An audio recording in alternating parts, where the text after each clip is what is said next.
তৃতীয় বিষয়টি যেটা আমাকে নাড়া দিয়েছে সেটি হলো এত সাপোর্ট, সহায়তা, সাহায্য কিভাবে আসলো। সেটি হচ্ছে সিভিল মিলিটারি রিলেশন কিংবা বেসামরিক এবং কর্তৃপক্ষ তথা সামরিক কর্তৃপক্ষের সাথে সরকারের সাথে যে একটা সুসম্পর্ক। আমি যাই চেয়েছি তাই পেয়েছি। কিভাবে? মাননীয় প্রধানমন্ত্রীর নির্দেশ ছিল নবম পদাতিক ডিভিশনের জিওসি যাই চাবে প্রধান সমন্বয়ক হিসেবে তাকে তাই যে কোনো সংগঠন, যে কোনো সংস্থা প্রদান করবে। এবং ওই উদ্ধার অভিযানের প্রথম থেকে শুরু করে সর্বশেষ দিন পর্যন্ত ছোট কাটার মেশিন থেকে শুরু করে অক্সিজেন সিলিন্ডার থেকে শুরু করে বড় বড় মেশিনারিজ, উদ্ধারের জন্য ডাম্পার, তো ক্রেন ইত্যাদি সব কিছুই আমি পেয়েছি ওই একটি নির্দেশের কারণে। আরও একটু বিষয় আমি উল্লেখ করব এখানে। উদ্ধার কর্ম খুব সহজ কাজ নয়, অনেক প্রেশার ছিল। কেন প্রথম থেকে সেখানে বড় ইকুইপমেন্ট ব্যবহার করি না, কেন বিদেশিদের সাহায্য নেই না, কেন আমি সেখানে আরও বেশি সেনাবাহিনী নিয়োগ করতে দেই না, কেন সেখানে এত লোক একসাথে জটলা করে কাজ করে ইত্যাদি বিবিধ ধরনের।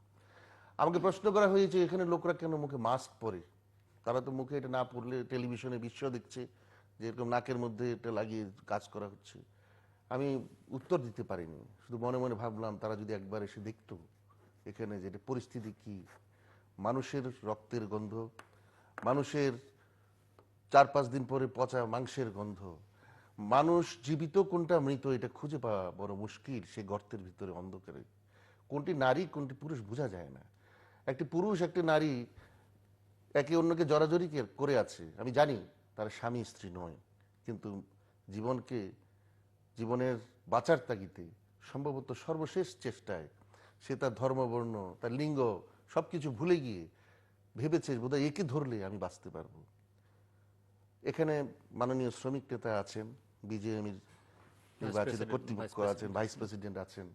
আমি অত্যন্ত শ্রদ্ধার সাথে বলবো আমাদের বোধহয় অনেক কিছু শেখা হয়ে গেছে এই অভিযান থেকে।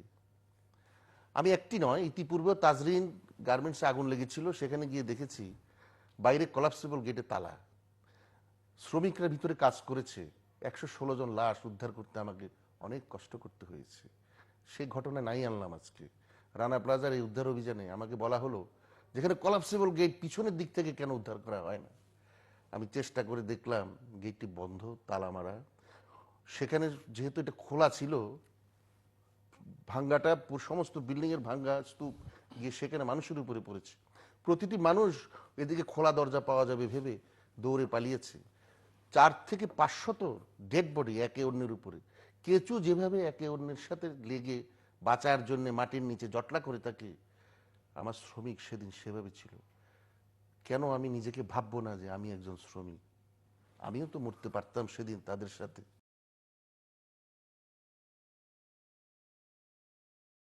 উদ্ধার করার সময় এক পর্যায়ে